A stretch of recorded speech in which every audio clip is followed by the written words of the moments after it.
प्रेक्षकांनो नमस्कार. हुकुमाची राणी ग या मालिकेमध्ये आता इकडे जो इंद्र आहे, इंद्र आणि जी तनिष्का असतात त्यांच्यात कृत्य घडतं एक. आणि आता काय घडलं हे बघायला व्हिडिओ शेवटपर्यंत बघत राहा. तर इकडे आता घरातील सर्वजण नवस फेडण्यासाठी जातात, कारण उर्मिलाचा नवस केलेला असतो.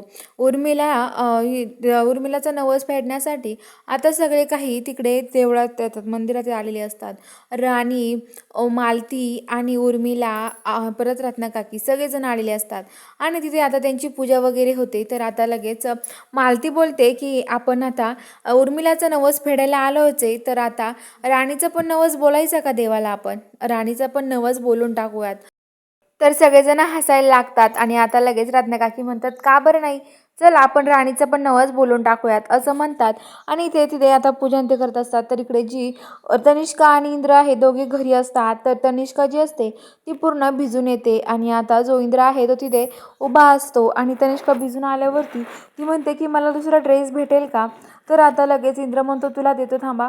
आणि इंद्र राणीचा लाल ड्रेस असतो तो ड्रेस घेतो. आणि आता लगेच त्याला ड्रेस देतो आणि म्हणतो की धरा. तनिष्का आता राणीचा ड्रेस घालते. आणि आता तिथे ती ड्रिंक घेते. आणि इंद्र आणि दोघेजण ते ड्रिंक पितात. आणि ड्रिंक पिल्यावरती आता जी उर्मिला तनिष्का आणि जो इंद्र आहे ते दोघे रात्री तिथं झोपी जातात. आणि इंद्र सकाळी उठून बघतो तर तो म्हणतो की काय तनिष्का अशा अवस्थेत कसं काय. तर आता लगेच तनिष्का म्हणते इंद्र आपल्यामध्ये चुकीचं घडलंय. तर आता लगेच इंद्र म्हणतो काय तनिष्का हे सगळं चुकीचं करते तू. तर आता तेवढ्या तिकडे जी राणी आहे ती बाहेर आलेली असते, ती दरवाजा वाजवते. आणि इंद्र आता खूप घाबरलेला असतो, त्याला काहीच सुचत नाही काय करावं.